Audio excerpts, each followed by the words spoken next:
Sophie Scholl was not a soldier, not a spy, and not a general. She was a 21-year-old biology student who, along with her brother Hans and a handful of friends, printed and distributed 6 leaflets across Germany that called for passive resistance against the Nazi regime.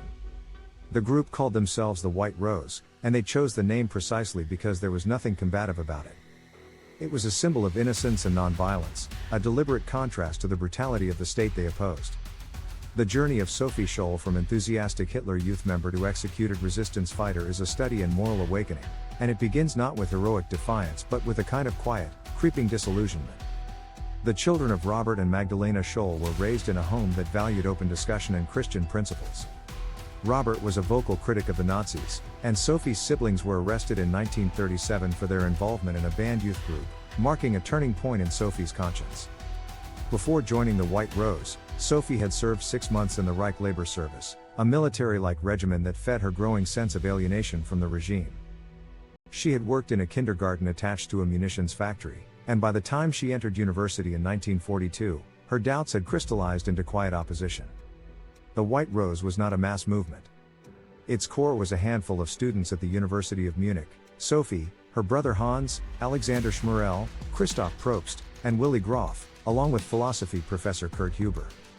Hans Scholl founded the group with Schmerel in June 1942, initially hiding his involvement from Sophie. But when she discovered what they were doing, she demanded to join. As a woman, she could more easily evade random SS stops and was invaluable in copying, distributing, and managing the finances of the resistance effort.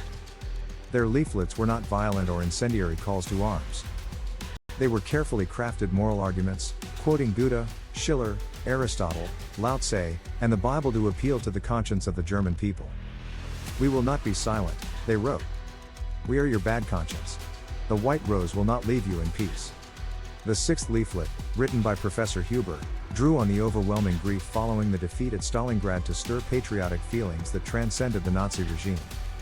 On February 18, 1943, Sophie and Hans arrived at the university with a suitcase full of copies. They left stacks in the corridors for students to find between classes. At some point, Sophie pushed a stack off a railing into the central hall, hoping to reach as many people as possible. That act was seen by a university janitor, a loyal supporter of the regime, who immediately reported them. They were arrested by the Gestapo that same day.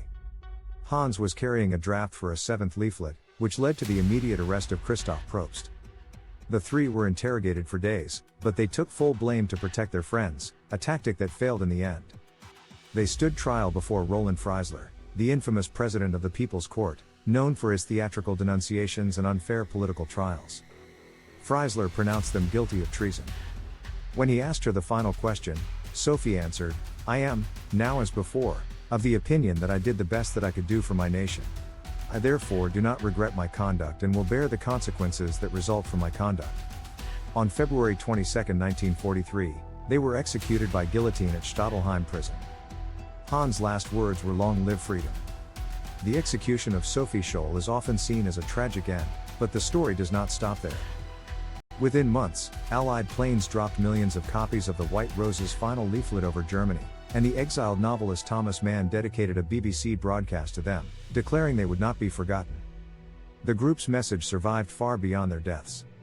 In post-war Germany, the White Rose became revered as an example of principled moral resistance. Schools, squares, and streets are named after the Scholl siblings.